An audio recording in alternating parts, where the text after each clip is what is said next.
दोस्तों आज हम कंप्यूटर का एक इंपॉर्टेंट टॉपिक डिस्कस करेंगे। इस टॉपिक से क्वेश्चन आया था जूनियर असिस्टेंट के एग्जाम में। अगर आप इस टॉपिक को आपने पढ़ा होगा तभी आप वो क्वेश्चन सॉल्व कर पाएंगे, अदरवाइज थोड़ा सा डिफिकल्ट होगा आपके लिए सॉल्व करना। तो आज हम वही टॉपिक डिस्कस करेंगे जो आपके एग्जाम के लिए इंपॉर्टेंट भी है और इससे क्वेश्चन आने के चांसेस भी है। और टॉपिक का नाम है register. Different type of registers होते हैं, वो सारे आज हम डिस्कस करेंगे। टॉपिक को स्टार्ट करने से पहले मैं आपको एक क्वेश्चन पूछना चाहूंगा। मुझे बताएं, अगर आपको एग्जाम में क्वेश्चन आ रहे फास्टेस्ट मेमोरी, ऑप्शन में रजिस्टर भी है, कैशे भी है, तो बेटा आंसर क्या होगा आपका? अनडाउटेडली आपका आंसर जो होना चाहिए वो क्या होना चाहिए? रजिस्टर। रजिस्टर फास्टेस्ट मेमोरी होती है सभी मेमोरीज में, चाहे वो कैशे हो, कोई भी मेमोरी हो, सबसे फास्टेस्ट मेमोरी रजिस्टर है। रजिस्टर को फास्टेस्ट इसलिए बनाया जाता है ताकि वो सीपीयू के साथ मिलकर काम कर सके उसके एग्जीक्यूशन के टाइम। मान लो मैं सीपीयू और मुझे काम करना है, कोई भी आपने टास्क दे दिया मुझे काम करना, तो सबसे मेरे पास में जो चीज होगी मैं सबसे ज्यादा उसी को इजीली और कम टाइम पे उसको यूज कर पाऊंगा। जैसे मान लीजिए ये आगे मेरे डाइस पड़ा है और ये डाइस में पेन है और एक पेन मेरे हाथ में। अगर मुझे पेन को यूज करना है तो मैं ये पेन जल्दी से यूज कर सकता हूं या फिर जो डाइस में पड़ा उसको यूज कर सकता हूं? ऑब्वियसली इस पेन को, क्योंकि वह बिल्कुल मेरे पास है। जो चीज आपके जितने पास होगी आप उसको उतने जल्दी एक्सेस कर सकते हैं। इसलिए रजिस्टर को सबसे सीपीयू के साथ ही बिल्ड किया जाता है, बनाया जाता है, उसके अंदर बनाया जाता है ताकि सीपीयू एग्जीक्यूशन के टाइम रजिस्टर मेमोरी को यूज कर सके। अब मेमोरी को यूज करना क्यों है सीपीयू को?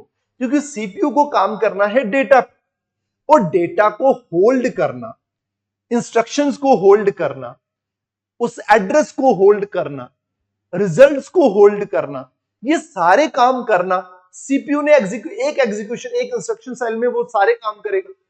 और इस हर टाइम काम करते वक्त उसको मेमोरी की जरूरत है। मेमोरी क्या होगी? वो स्पेस, वो प्लेस जहां पे उसको डेटा को रखना है थोड़ी देर के लिए और बाकी काम करने। अब जब वो बाकी काम करेगा तो कुछ डेटा को किसी और जगह रखेगा ना, वो हवा पे तो रखेगा नहीं। तो जिस जगह पे रखेगा उसको मेमोरी बोलते हैं और उसको रजिस्टर मेमोरी बोलते हैं। और रजिस्टर मेमोरी सबसे पास में रखी जाती है ताकि वो सबसे नजदीक हो और कम टाइम मिले, कम से कम टाइम पे सीपीयू वहां से डेटा को फैच कर पाए। समझ आया? कोई भी काम करने के लिए सीपीयू को रजिस्टर की जरूरत पड़ती है। अब उन्हीं रजिस्टर्स को हम डिस्कस करेंगे आज। ठीक है जी, चलिए। रजिस्टर जो होती है सबसे स्मॉलेस्ट है, फास्टेस्ट है और इसलिए वह एक्सपेंसिव भी है। जो जितना जल्दी आपको काम करके दे रहा है वो उतना ज्यादा एक्सपेंसिव भी है, जो जितना स्लो है उतना कम एक्सपेंसिव होगा। ठीक है, अब देखिए, और लोकेट कहां पे? Inside the CPU. मैं आपको बता चुका हूं होल्ड क्या कर रहा है? डेटा, इंस्ट्रक्शन, एड्रेस और इंटरमीडिएट रिजल्ट्स। ठीक है, अब देखिए रजिस्टर की जरूरत पड़ी क्यों? क्योंकि स्पीड को इंप्रूव करना था। जो गैप था सीपीयू और रैम के बीच में, अब वो रैम के पास जाता, मैं डाइस के पास जाता, मुझे टाइम लगता, इसलिए मैंने अपने हाथ को यूज किया, हाथ में जो पेन है उसको यूज किया। तो यही रजिस्टर है ना, गैप को कम करने के लिए, स्पीड को फास्ट करने के लिए हमने रजिस्टर को यूज किया। समझ आया? और उसके बाद ऑन चिप लोकेशन, उसको चिप के ऊपर ही रख दिया ताकि आगे पीछे, सीपीयू के अंदर बना दिया ताकि उसको आगे पीछे जाने की जरूरत ना पड़े। ठीक है, और लिमिटेड काउंट, मतलब बड़े स्मॉल साइज का होता है, 8 बिट का होता है, 16 बिट का, 32 बिट का, 64 बिट का। ठीक है, और इतने बिट के रजिस्टर, और जितने ज्यादा बिट का होगा उतना ज्यादा आपका क्या करेगा? सीपीयू का इंस्ट्रक्शन साइकिल को हैंडल कर पाएगा। ठीक है, चले नेक्स्ट। अब आगे हायरार्की अगर मैं बात करूं तो सबसे टॉप पे आती है बेटा रजिस्टर। उसके बाद कौन आएगा? कैशे। कैशे में लेवल 3 होते हैं, L1, L2, L3। L1 की मैं बात करूं तो L1 जो होता है वो सीपीयू के बिल्कुल रजिस्टर के बाद L1 होता है, उसके बाद L2 होता है, उसके बाद L3 होता है। बाद का मतलब ये मत सोचना कोई दूर दूर हो गए। मदरबोर्ड है, मदरबोर्ड में कोई कितना ही दूर होगा लेकिन पास ही होते हैं वो। ठीक है, लेकिन रजिस्टर के बाद L1 है। अगर मैं बोलूं कि भाई रजिस्टर के बाद फास्टेस्ट में कौन आता है? L1, L2, L3, तो आप बोलेंगे L1। फिर कौन आता है? L2। फिर कौन आता है? L3। उसके बाद कौन आएगा? रैम। उसके बाद एसएसडी। उसके बाद क्लाउड। अगर मैं स्पीड की बात करूं तो रजिस्टर में जो स्पीड होती है, रजिस्टर की जो स्पीड होती है बेटा, वो स्पीड होती है, रजिस्टर की जो स्पीड होती है वो अप्रॉक्स टू 0.3 नैनो सेकंड्स होती है। इसकी कितनी होती है? 1 nano second, 4 nano second, 10 nano second. जैसे जैसे आप आगे जाते जाएंगे उसी तरह स्पीड जो होगी वो इंक्रीज होती जाएगी। मतलब स्पीड जो है वो सॉरी रिड्यूस होती जाएगी, ठीक है जी। वोलाटाइल नेचर और नॉन वोलाटाइल नेचर आपको पता है। रोम जो होती है रीड ओनली मेमोरी, वो नॉन वोलाटाइल नेचर होती है, रैम होती है वोलाटाइल नेचर। डिफरेंस क्या है? वोलाटाइल वो चीज होती है जैसे आपने इलेक्ट्रिसिटी ऑफ किया या आपने सिस्टम ऑफ किया तो डेटा इरेज हो गया।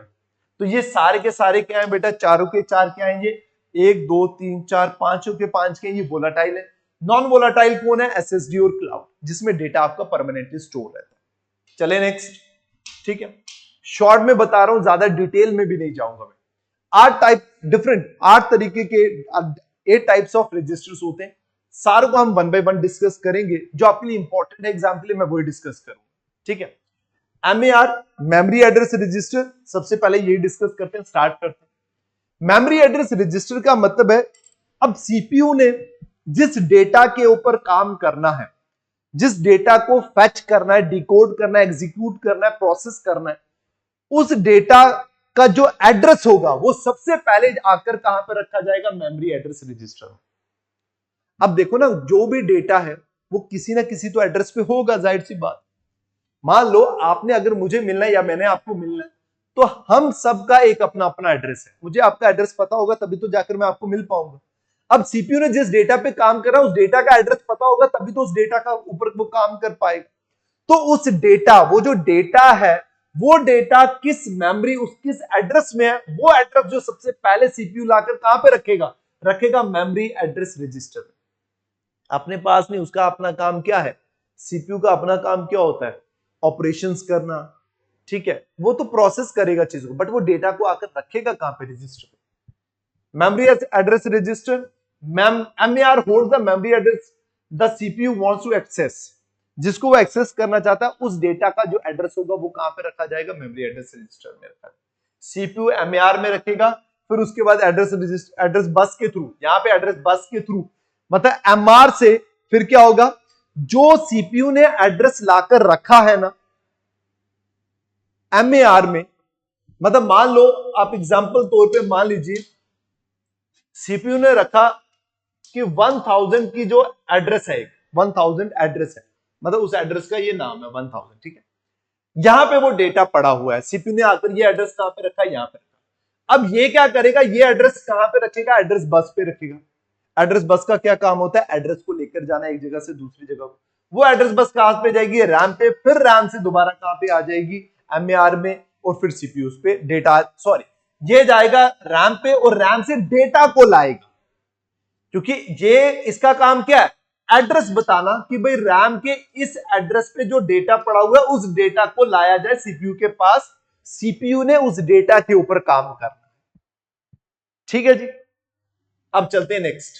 ये काम आ गया सिंपल। अब अगर ऊपर पढ़ ले, इसको कंट्रोल करता है control unit.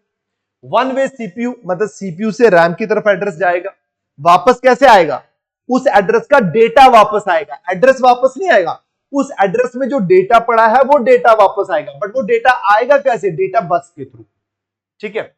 Equal to width of address bus और एड्रेस बस, ठीक है जी। ये आ गया। की रूल क्या है? हमारा hold the address not the data, ठीक है। ये एड्रेस को होल्ड करता है, डेटा को होल्ड नहीं करता। चलिए ये हमने पढ़ लिया। चले नेक्स्ट आ गया एमबीआर या एमडीआर, मेमोरी बफर रजिस्टर या मेमोरी डेटा रजिस्टर। इसका काम क्या होता है? जो डेटा उस एड्रेस में जो डेटा पड़ा था ना, वो डेटा रैम से आएगा, उस रैम से लाकर कहां पे रखा जाएगा? एमएआर में नहीं, एमडीआर में। तो भाई एमबीआर या फिर एमडीआर, ऑल डेटा एंटरिंग और leaving the CPU passes through the MBR first. मतलब सीपीयू से जो लीव कर रहा है या फिर सीपीयू की तरफ आ रहा है डेटा, वो किसकी तरफ से आएगा? एमबीआर से होकर गुजरेगा। मतलब एमबीआर एक किस्म का उनका गेट है, उसी गेट से एड्रेस आएगा, उसी गेट से एड्रेस जाएगा, सॉरी डेटा आएगा, डेटा जाएगा। तो एमबीआर, इसका मतलब क्या हुआ? एमबीआर या फिर एमडीआर, एमडीआर ये और एमएआर एड्रेस रजिस्टर, ये दोनों मिलकर काम करते हैं। एमएआर एड्रेस में एड्रेस रजिस्टर है, और एमबीआर में क्या है बेटा? एमडीआर में क्या है बेटा? डेटा है। बफर आ जाएगा तो थोड़ा आपको डाउट आएगा, बट अगर एमडीआर आएगा तो आप रिलेट कर पाओगे, क्योंकि डी का मतलब डेटा है, तो मतलब ये रजिस्टर जो होता है वो डेटा को स्टोर करता है। और एमएआर का मतलब क्या हो जाएगा? एड्रेस। एड्रेस, ये जो डेटा है वो किसको स्टोर करता है? एड्रेस को स्टोर करता ओके है, यहां तक कंट्रोल कौन करता है? कंट्रोल टू वे है, डेटा आएगा भी और डेटा जाएगा भी, इसलिए टू वे। वहां पे सिर्फ एड्रेस जाएगा, आएगा क्या? डेटा, इसलिए वो वन वे था। कनेक्टेड टू डाटा बस, वो एड्रेस बस के साथ कनेक्टेड था, ये डेटा बस के साथ कनेक्टेड है। Always work together with MAR, हमेशा एमएआर के साथ मिलकर काम करेगा। MAR is equal to where और MBR is equal to what.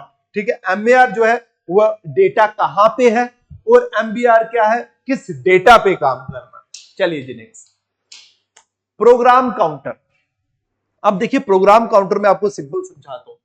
मान लीजिए आपका एक ऑपरेशन है, मैंने बोला 1 + 2 + 3 + 4, ये मैंने सीपीयू को कमांड दी, बताइए जी क्या आंसर। सीपीयू पहले इन दोनों को उठाएगा, मान लीजिए पहले उसने 1 को उठा लिया, अब 1 के बाद प्लस करना है, और ये जो इंस्ट्रक्शन, नेक्स्ट इंस्ट्रक्शन, क्योंकि ये तो एक कमांड होगी ना, इसके अंदर इंस्ट्रक्शंस हैं। अब जब उसने 1 को उठाया, 1 के बाद प्लस करना है, क्या प्लस करना है, माइनस करना है, डिवाइड करना है, जो भी करना है, इस चीज को पॉइंट, नेक्स्ट इंस्ट्रक्शन को पॉइंट करने वाला इंसान कौन होता है? रजिस्टर कौन होता है? प्रोग्राम काउंटर होता है। समझ आई ये चीज? अब मतलब ये सीपीयू को उंगली करके बताएगा, दिखाएगा कि भाई तुझे अब प्लस करना है, वो प्लस करेगा, तुझे अब 2 उठाना है, फिर प्लस उठाना है, फिर 3 उठाना है, फिर प्लस उठाना है, फिर 4 उठाना है, फिर इक्वल करना है, फिर तुझे आंसर देना है। ये सारा काम कौन करेगा? Program counter. मतलब उसको हर इंस्ट्रक्शन की कमांड देगा, कौन देगा? पीसी रजिस्टर देगा। Program counter also called instruction pointer, instruction दे रहा है ना, ये इंस्ट्रक्शन पॉइंटर। ठीक है, और ये इंस्ट्रक्शन काउंटर भी आ गया ये। ठीक है, part of control unit holds address of the next instruction. अब यार ये प्लस का भी तो एक एड्रेस होगा, क्योंकि प्लस भी तो एक डेटा है, हर डेटा का एक अपना एड्रेस। तो ये क्या करता है? Hold address of the next instruction.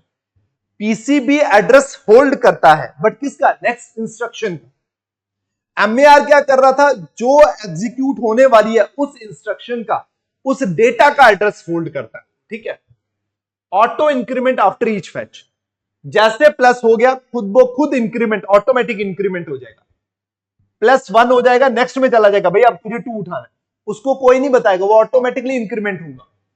ठीक है, ड्यूरिंग जंप सेट टू, अच्छा टारगेट एड्रेस। अब देखो, अब इसमें एक स्पेशल केस होता है जंप, प्रोग्राम काउंटर में एक स्पेशल केस होता है जंप का, और जंप को बोलते हैं ब्रांच भी बोलते हैं। ठीक है,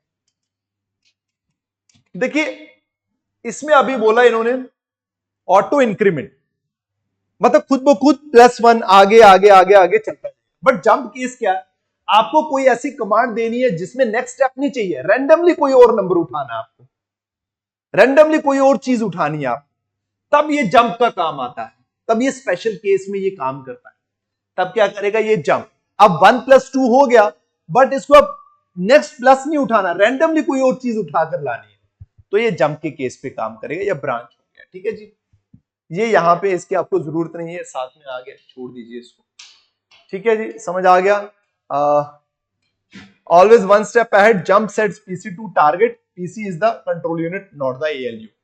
ठीक है, PC is in the control unit, वो मैंने आपको वहां पे शायद बताया, हाँ कंट्रोल यूनिट, एएलयू का ये पार्ट नहीं है। नेक्स्ट आ गया बेटा इंस्ट्रक्शन रजिस्टर।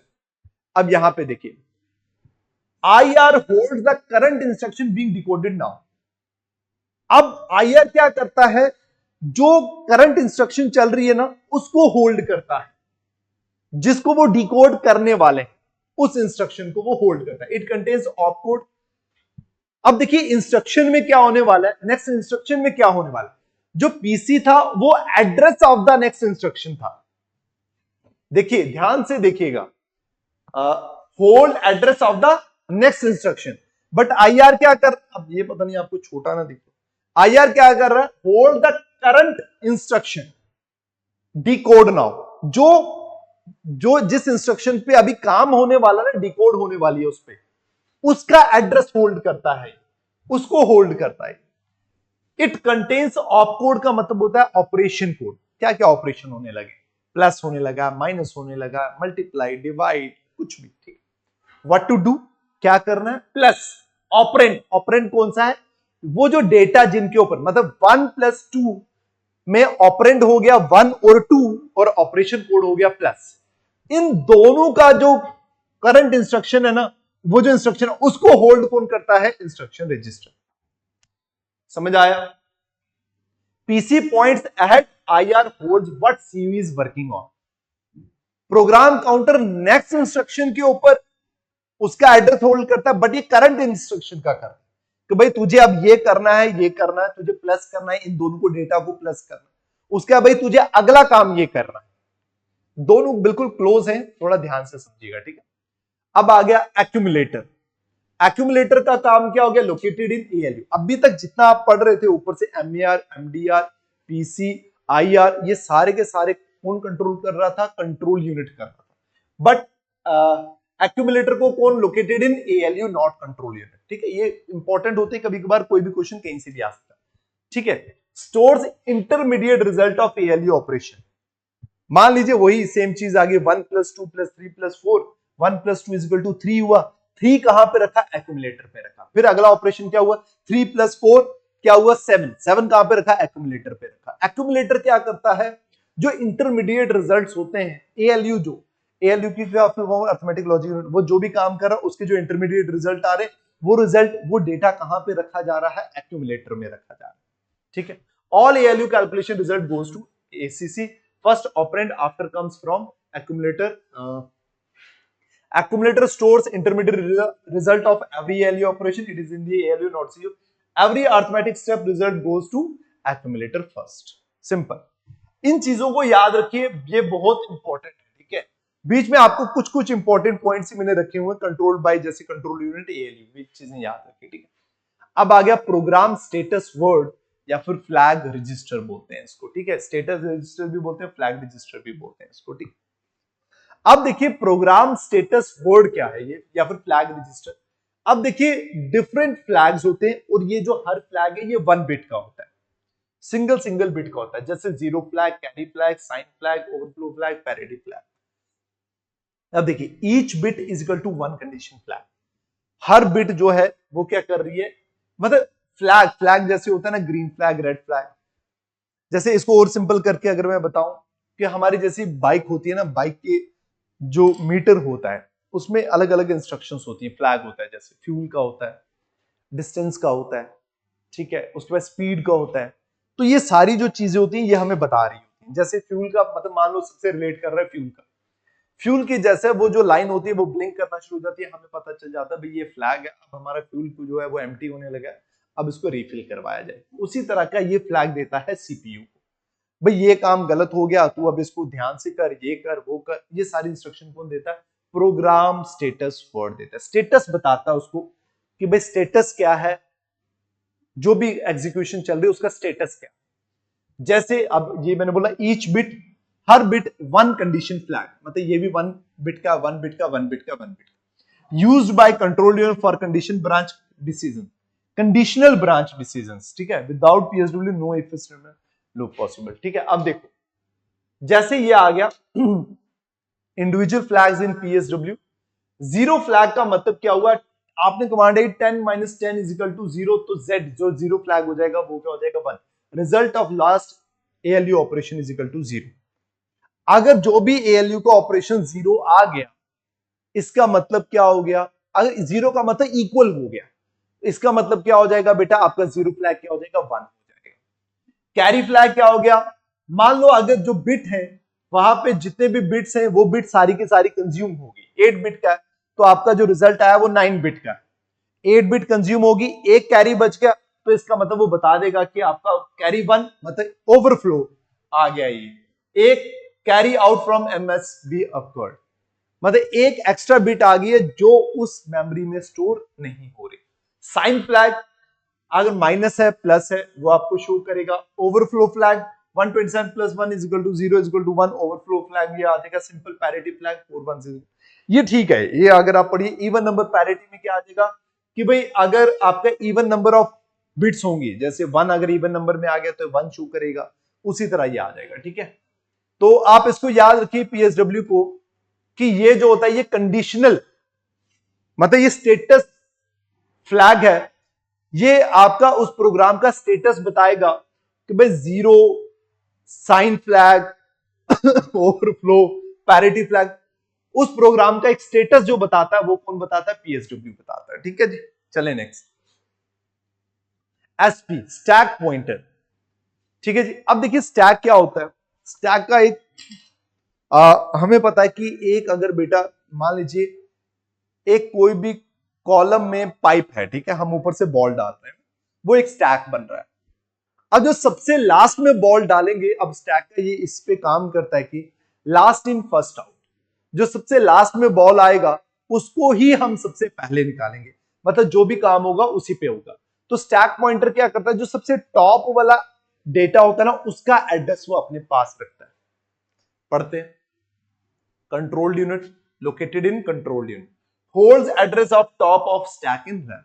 स्टैक समझ आ गया आपको, पता होगा आपको यार।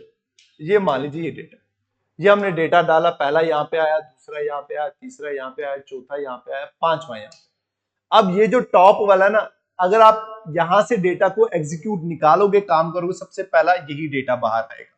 लास्ट इन, जो सबसे लास्ट में गया उसी को सबसे पहले बाहर निकाला जा सकता है। इसको निकालोगे तो थोड़ी प्रॉब्लम हो जाएगी। ठीक है, लास्ट इन फर्स्ट आउट, ये रीजन इन रैम, ठीक है, लिफो भी बोलते हैं इसको, ठीक है, शॉर्ट फॉर्म। अब आ गया इसका जो पॉइंट, इस स्टैक के पास क्या होता है, address of top of stack in RAM. इसका जो एड्रेस होता है वो किसके पास होता है, स्टैक पॉइंटर के पास होता है।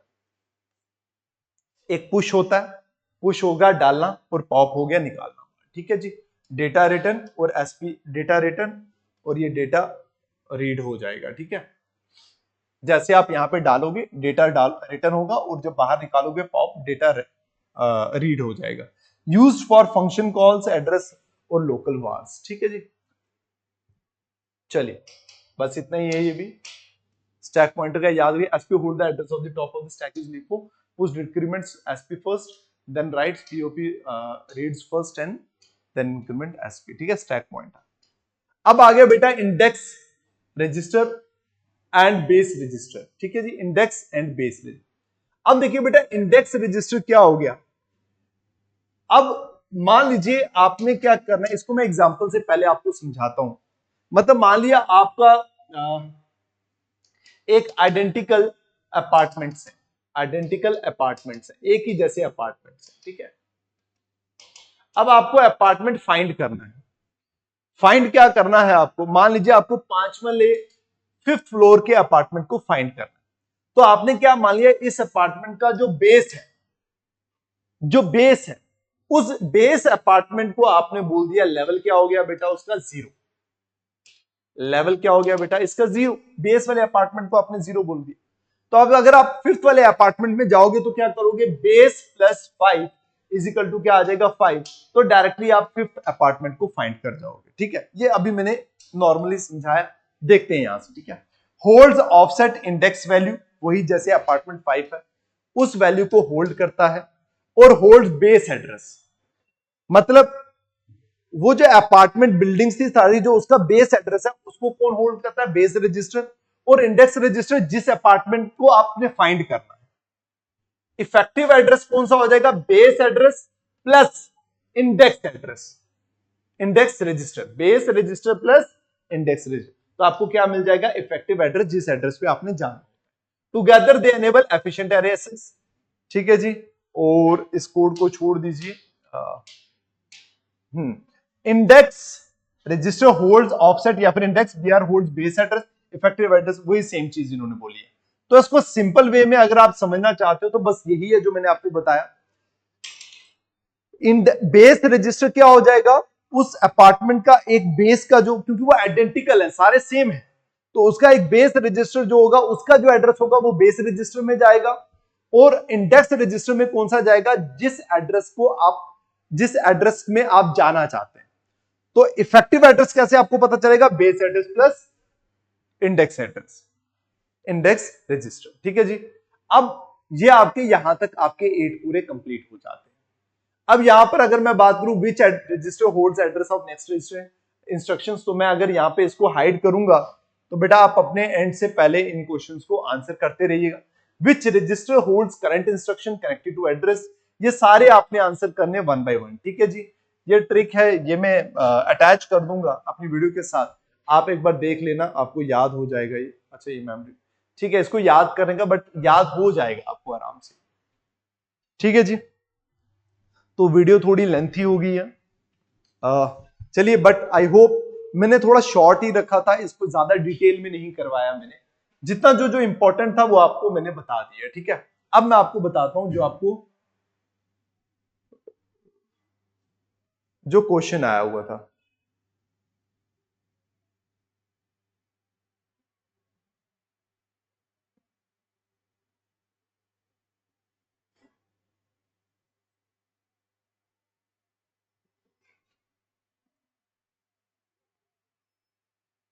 चलिए, हाँ ये आ गया क्वेश्चन। ये जूनियर असिस्टेंट के एग्जाम है। Which statement is correct regarding CPU operation and instruction execution? The program counter stores the address of the current instruction. नहीं, अभी हमने प्रोग्राम काउंटर नेक्स्ट इंस्ट्रक्शन का जो है वो एड्रेस क्या करता है, होल्ड करता है। आपको बताना कौन सी करेक्ट है। ठीक है, एन इंटरप्ट पढ़ाया मैंने आपको क्या? इंटरप्ट नहीं पढ़ाया मैंने। An interrupt is processed only after the completion of the entire program. नहीं, इंटरप्ट क्या होता है बेटा, मैं इंटरप्ट आपको बताता हूं। इंटरप्ट एक कमांड होती है, जैसे वो इंटरप्ट जो है वो पीएसडब्ल्यू का ही पार्ट है, प्रोग्राम स्टेटस वर्ड का ही पार्ट था, वो फ्लैग था। ये बताता है कि मान लो प्रोग्राम आपका सीपीयू एक काम कर रहा है, एग्जीक्यूट कर रहा है किसी प्रोसेस को, बट अर्जेंटली कुछ और भी काम करना है, तो ये इंटरप्ट करेगा सीपीयू को कि भाई तू अपना काम होल्ड पे कर, ये इंपॉर्टेंट है, पहले ये वाला टास्क कंप्लीट कर। ये काम होता है। तो कह रहे an interrupt is processed only after the completion of the entire program. नहीं, एंटायर प्रोग्राम का वो वेट नहीं करता, उसको बोलता है कि तू भाई वहीं पे जो तू कर रहा है उसको कंप्लीट, एक इंस्ट्रक्शन को कंप्लीट करके रुक जा तू यहीं पे, पूरे प्रोग्राम को बाद में कंप्लीट करना, पहले ये काम कंप्लीट कर दे। ठीक है, तो ये भी गलत होता है। And the instruction register store the current. देखिए, इंस्ट्रक्शन रजिस्टर जो है वो स्टोर क्या करता है, करंट इंस्ट्रक्शन बीइंग डिकोडेड। और इंस्ट्रक्शन रजिस्टर क्या करता है, हमने इंस्ट्रक्शन रजिस्टर का पढ़ा था, वो करंट इंस्ट्रक्शन को store the current instruction. No, current instruction को वो स्टोर नहीं करता था, बीइंग डिकोडेड, करंट इंस्ट्रक्शन को ही तो वो डिकोड। थर्ड पर लास्ट पढ़िए, all machine instructions require the same number of clock cycle to execute. ये तो कौन सा है करेक्ट? अच्छा, ये भी इनकरेक्ट है, ये भी इनकरेक्ट है, ये भी इनकरेक्ट है, ये बेटा करेक्ट है ना। इंस्ट्रक्शन, यस ये बिल्कुल सही है। इंस्ट्रक्शन रजिस्टर स्टोर क्या करता है, करंट इंस्ट्रक्शन को ही तो स्टोर करता था, प्रोग्राम काउंटर करता था नेक्स्ट टू, बट ये करंट इंस्ट्रक्शन को ही करता था। और ये भी गलत है, क्योंकि all machine instructions require the same number of clock cycle. नहीं, हर इंस्ट्रक्शन का अपना अपना साइकिल होता है। तो ये क्वेश्चन देख लीजिए, इंपॉर्टेंट था, और अगर आपने ये पढ़ा होगा तो आपके लिए थोड़ा सा इजी रहेगा। ठीक है, तो इसके साथ ही मैं वीडियो को कंप्लीट कर रहा हूं, मिलते हैं नेक्स्ट वीडियो में। Till then take care, bye bye, thank you so much.